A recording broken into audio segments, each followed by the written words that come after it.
Hello मित्रों, स्वागत है सभी का आपके अपने यूट्यूब चैनल सिंसियर एडुटेरिया में। तो हम लोग डिफरेंशियल इक्वेशन के विषय में पढ़ रहे थे। हमारा लेक्चर 1, 2 और 3 तीनों ही डिफरेंशियल इक्वेशन पर आधारित हैं। आज हम डिफरेंशियल इक्वेशन के अंतर्गत जो यूपी टीजीटी 2016 का जो पेपर था उसमें बुकलेट सीरीज सी है। बुकलेट सीरीज सी के अंतर्गत जो क्वेश्चन नंबर 30 और 31 है डिफरेंशियल इक्वेशन चैप्टर से लिए गए थे तो आज हम जानेंगे तो इन क्वेश्चन को हम कैसे सॉल्व करेंगे और वो टेक्निक्स भी जानेंगे कि कैसे हम कम से कम समय में इनको सॉल्व कर सकते हैं। वो सारे ट्रिक, वो टेक्निक्स क्या होती हैं जिनमें हम अधिक से अधिक समय को हम बचा सकते हैं। तो चूँकि हमारे पास यूपी टीजीटी, पीजीटी या एलटी ग्रेड कोई भी एग्जामिनेशन हो, हमारे पास जैसा कि उत्तर प्रदेश में यूपी टीजीटी पीजीटी में 125 क्वेश्चन हमारे पास होते हैं टोटल, और उसके लिए हमारे पास केवल 2 घंटे का टाइम होता है। 2 घंटे का मतलब होता है 120 मिनट्स। 120 मिनट्स में यानी कि हमारे पास एक क्वेश्चन को सॉल्व करने के लिए पूरा 1 मिनट भी नहीं होता है। उनमें से बहुत सारी इन्फॉर्मेशन को भी भरना पड़ता है, ओवल को ब्लैकन भी करना पड़ता है। सारी चीज़ें ये इसी 120 मिनट्स में करनी होती हैं। तो चूँकि हमारे लिए बहुत ही चैलेंजिंग होता है, चूँकि कंपटीशन लगातार बढ़ता जा रहा है, number of candidates, number of competitors बढ़ रहे हैं, नंबर ऑफ ट्रू कम्पिटिटर्स की संख्या बढ़ रही है। तो ऐसे में जो है अपना सिलेक्शन श्योर करना थोड़ा सा कठिन हो जाता है। अगर हम लॉन्ग या जनरल वे में, बहुत सारे ऐसे हमारे कम्पिटिटर होते हैं जो क्वेश्चंस को जनरल तरीके से ही सॉल्व करते हैं, तो ऐसे में थोड़ा सा सिलेक्शन पाने के लिए थोड़ा सा बहुत दिक्कत वाली बात हो जाती है। तो हम आज उन टेक्निक्स को सीखेंगे कि कैसे हम अधिक से अधिक समय को बचा सकते हैं और कम से कम समय लेकर किसी क्वेश्चन के आंसर तक पहुंच सकते हैं। तो आज चलिए आज का लेक्चर हम यहीं पर शुरू करते हैं। इसमें लिखा है the solution of the differential equation. यहाँ पर लिखा है x + 2y³ dy/dx = y। अब यहाँ पर इसको हम अगर जनरल तरीके से अपने सॉल्व करें तो जनरल तरीका हमारे पास यही होगा कि हम यहाँ पर पहले तो y को हम लेफ्ट हैंड साइड में लाएंगे तो हमारे पास इतना बचेगा और हमारे पास क्या हो जाएगा dx ऑफ y = 1। अब हम x बटा y लिख सकते हैं, इसको अलग अलग कर देंगे तो हमारे पास कितना हो जाएगा 2y²। यहाँ पर हो जाएगा dy/dx है, इधर जाएगा तो हमारे पास हो जाएगा dy ऑफ x यानी कि dx/dy हो जाएगा। अब हम यहाँ पर करने वाले हैं dx/dy माइनस का x/y, इसको इधर ले जाएंगे और हमारे पास् कितना मिलेगा 2y²। अब ये हमारे पास जो रिजल्टेंट इक्वेशन मिला ये एक तरीके का लीनियर डिफरेंशियल इक्वेशन है। किस टाइप का है ये? dx/dy प्लस यहाँ पर हमारे पास हो जाएगा हमारे पास py = q, और ये p और q जो दोनों हैं ये फंक्शन होंगे y के। dx/dy plus py = q। एक फॉर्म होता है dy/dx प्लस py = q होता है। यहाँ पर हमारे पास जो दूसरा है dx/dy प्लस px = q, तो यहाँ पर p और q दोनों y के फंक्शन होंगे। तो सबसे पहले हमारा यहाँ पर उद्देश्य ये होता है कि हम इंटीग्रेटिंग फैक्टर निकाल लें। तो इंटीग्रेटिंग फैक्टर निकालने के लिए हम e⁻∫p dy लिखेंगे। यहाँ पर अगर हम p की वैल्यू निकालें तो -1/y है, dy है, यानी कि इसको अगर हम इंटीग्रेट करें तो माइनस का कितना मिलेगा हमको log y मिलेगा, और इसको लिखा जा सकता है e⁻log y इनवर्स। अब अगर हम एक्सपोनेंशियल फंक्शन की डेफिनेशन का यूज करें तो हमारे पास कितना हो जाएगा y इनवर्स बचेगा, यानी कि 1/y बचेगा। अब हम इसका सोल्यूशन कैसे लिखेंगे? सबसे पहले हम डिपेंडेंट वेरिएबल लिखेंगे, यानी कि डिपेंडेंट वेरिएबल हमारा x होगा, इंटीग्रेटिंग फैक्टर 1/y हो जाएगा, इंटीग्रेशन q का वैल्यू कितना है 2y², इंटीग्रेटिंग फैक्टर 1/y है, dy plus constant of integration एक जोड़ देते हैं हम यहाँ पर, y² से y कैंसिल हो जाएगा 2y dy, यानी इसका हो जाएगा y² प्लस c, यहाँ पर हमारे पास x/y हो जाएगा, यानी x की वैल्यू हो जाएगी y³ प्लस cy, यानी x = y³ प्लस cy। तो ऑप्शन में देखने पर x = y³ प्लस cy कौन सा ऑप्शन करेक्ट हो जाएगा? x = y³ plus cy, B option हमारा करेक्ट हो जाएगा।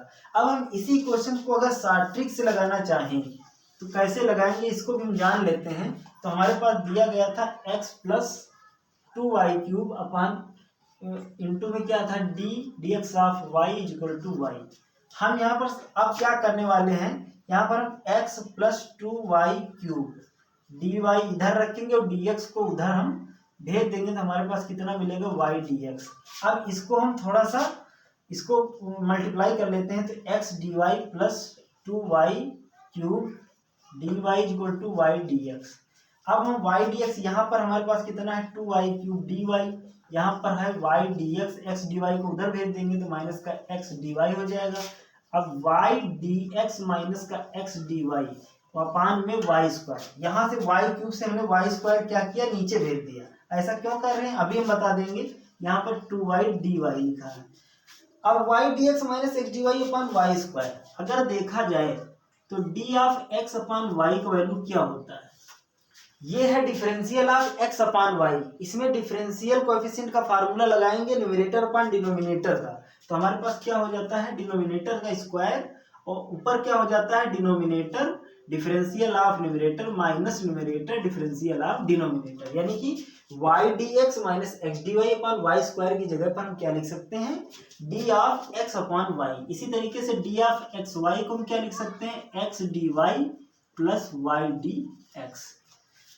तो जहां पर ये लिखा है इसकी जगह पर हम डी ऑफ लिख सकते हैं एक्स अपान वाई, इसको क्या लिखा जा सकता है 2y डी वाई। अब हम दोनों तरफ इंटीग्रेट कर लेंगे तो हमारे पास कितना मिलेगा, जब हम दोनों तरफ इंटीग्रेट करेंगे तो हमारे पास मिलेगा x upon y equal to 2y d y का इंटीग्रेशन हो जाएगा y square plus constant of integration यानी एक्स इक्वल टू हो जाएगा y cube plus c y, यानी x equal to y cube plus c y, यानी कि with in 20-25 second में हम आंसर तक पहुंच सकते हैं।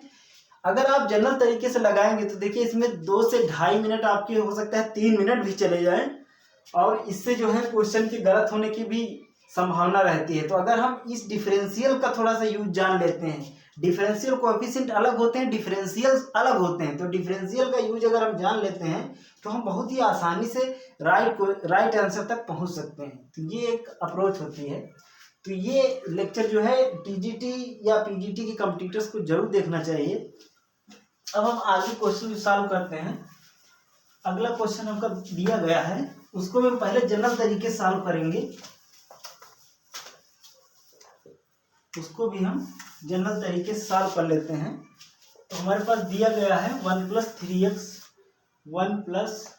3x और दिया गया है dy माइनस 1 माइनस 3y, हमारे पास dx इक्वल टू 0 दिया गया है। तो इसको हम लिख सकते हैं 1 + 3x और यहाँ पर हो जाएगा dy equal to 1 minus 3y, यहाँ पर हो जाएगा dx। अब इसको हम क्या लिख सकते हैं dy by dx equal to 1 minus का 3y अपान में 1 + 3x। अब dy बाई dx को हम क्या लिख सकते हैं, यहाँ पर 1 अपान 1 + 3x, इनको अलग अलग डिवाइड कर देंगे तो माइनस का 3y अपान 1 + 3x। अब हम माइनस का 3y अपान 1 + 3x लेफ्ट हैंड साइड में ले आएंगे तो हमारे पास हो जाएगा प्लस का 3y 1 + 3x, ये यहाँ पर हो जाएगा 1 अपान 1 + 3x। अब ये हमारा जो डिफरेंशियल इक्वेशन है ये लीनियर फॉर्म में बदल गया और किस टाइम में बदला है ये dy by dx plus p y equal to q. यहाँ पर पी क्यू जो होंगे दोनों ही किसके फंक्शन होंगे एक्स के फंक्शन, यानी कि p बराबर हमारा है 3/1 + 3x, q इक्वल टू है 1/1 + 3x। यानी इसमें इंटीग्रेटिंग फैक्टर अगर हम निकाल लेते हैं तो e raise to integration p dx होता है। तो e raise to integration p यानी 3/1 + 3x और ये dx हो जाएगा हमारा। तो अगर हम 1 + 3x को t लेट करते हैं तो 3dx बराबर dt आ जाएगा, यानी कि हमारे पास मिलेगा e raise to log 1 + 3x। अब एक्सपोनेंशियल फंक्शन की डेफिनेशन का यूज करके हम लिख सकते हैं 1 + 3x। अब हम इसका कंप्लीट सॉल्यूशन लिखेंगे तो हम पहले लिखेंगे डिपेंडेंट वेरिएबल यानी y इंटू इंटीग्रेटिंग फैक्टर हमारे पास कितना है 1 + 3x equal to integration q का वैल्यू 1/1 + 3x, यहाँ पर इंटीग्रेटिंग फैक्टर है 1 + 3x dx plus constant of integration जोड़ देते हैं, ये दोनों कैंसिल हो जाएंगे। हमारे पास इधर 1 बचा, 1 का हो जाएगा x + c, यहाँ पर हो जाएगा y + 3xy। अब हमारे पास फर्दर दिया गया है y1 equal to 0, y1 equal to 0 दिया गया है। y1 इक्वल टू 0 का मतलब है कि at x equal to 1 y equal to 0, यानी when x equal to 1 then y equal to 0। तो इन दोनों वैल्यूज का हम यूज करेंगे इस क्वेश्चन में, तो हमारे पास क्या मिलेगा 0 + 0 इक्वल टू एक्स का वैल्यू कितना है 1 + c, यानी c का वैल्यू निकालेंगे तो -1 आ जाएगा। अब हम c की इसी वैल्यूज का यूज यहाँ पर हम कर लेंगे, तो हमारे पास कितना मिलेगा 1 + 3xy इक्वल टू -1 हो जाएगा प्लस c हो जाएगा। सॉरी x इक्वल टू कितना यहाँ पर है x है और c की वैल्यू है -1। अब हम क्या करने वाले हैं, ये टर्म जो दोनों है इनको हम उधर भेज देंगे, 1 को इधर ले आएंगे, तो हमारे पास कितना हो जाएगा x माइनस वाई माइनस का 3xy, यानी कि ये हमारे पास आ जाएगा x minus y minus 3xy equal to 1। तो x minus y minus 3xy equal to 1 कौन सा ऑप्शन करेक्ट हो जाएगा, सी ऑप्शन करेक्ट हो जाएगा। अब इसी क्वेश्चन को हम थोड़ा सा सार्टिक तरीके से लगाने की कोशिश करते हैं कि हम वो कौन सी ऐसी ट्रिक है जिनको हम जल्दी से जल्दी इस क्वेश्चन को सॉल्व कर सकते हैं। तो इसको लगाने के लिए सबसे पहले हम यहाँ पर लिखेंगे 1 + 3x और हमारे पास दिया गया है dy माइनस का 1 minus 3y dx equal to 0। यहाँ पर हम सबसे पहले जो डिफरेंशियल है उनको सेपरेट कर लेते हैं, तो हमारे पास हो जाएगा dy + 3x dy, यहाँ पर -1 को dx से मल्टीप्लाई करेंगे तो minus dx minus minus plus हो जाएगा 3y dx इक्वल टू 0। यहाँ पर हमारे पास कितना मिला dy माइनस dx, इसको हम लिख लेंगे और प्लस का 3, इस वाले और इस वाले टर्म में 3 कॉमन है, तो x dy plus y dx equal to 0 लिख लेंगे। अब हम यहाँ पर लिखने वाले हैं, यहाँ पर चूंकि हम जानते हैं कि dx plus y equal to होता है dy plus dx plus dy, dy minus x होता है dy minus dx, dx minus y होता है dx माइनस dy और dxy इक्वल टू होता है x dy plus y dx। यानी जितनी भी ये आइडेंटिटी है इन्हीं का हम यूज करेंगे यहाँ पर।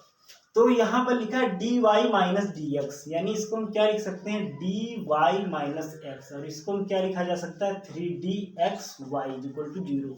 अब हम on integrating both sides then we readily gives, हमें क्या मिलेगा, तो इंटीग्रेशन करेंगे तो हमारे पास y minus x plus 3xy equal to constant of integration मिल जाएगा। अब हम इस कंडीशन का यूज कर लेते हैं, y1 की वैल्यू है 0, यानी कि x इक्वल टू 1 पर y का वैल्यू 0 है, तो x इक्वल टू 1 y 0 करेंगे, x की वैल्यू 1 हो जाएगी, तो c इक्वल टू कितना हमारे पास आ जाएगा -1, c इक्वल टू -1 यहाँ पर रख देंगे तो हमारे पास कितना मिल जाएगा y माइनस एक्स प्लस का 3xy इक्वल टू -1।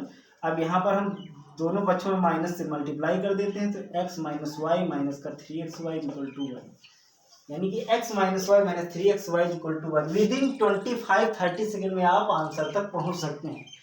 तो आपको पता होना चाहिए कि प्रतियोगिता परीक्षाओं में टाइम का कितना महत्व होता है। अगर आप टाइम बहुत ज़्यादा किसी भी क्वेश्चन पर बहुत ज़्यादा टाइम इन्वेस्ट कर देते हैं, इसका मतलब है कि आप दूसरे क्वेश्चन के साथ बहुत ज़्यादा विश्वासघात कर रहे हैं। इसलिए हमारा जो पहला टारगेट है टाइम को कम करना। तो आप इस तरीके से अगर इन आइडेंटिटीज़ का यूज कर लेते हैं तो बहुत कम समय में आप आंसर तक पहुँच सकते हैं। अगर आपके लेक्चर पसंद आता है तो एक लाइक का बटन नहीं दबाना भूलिएगा। धन्यवाद।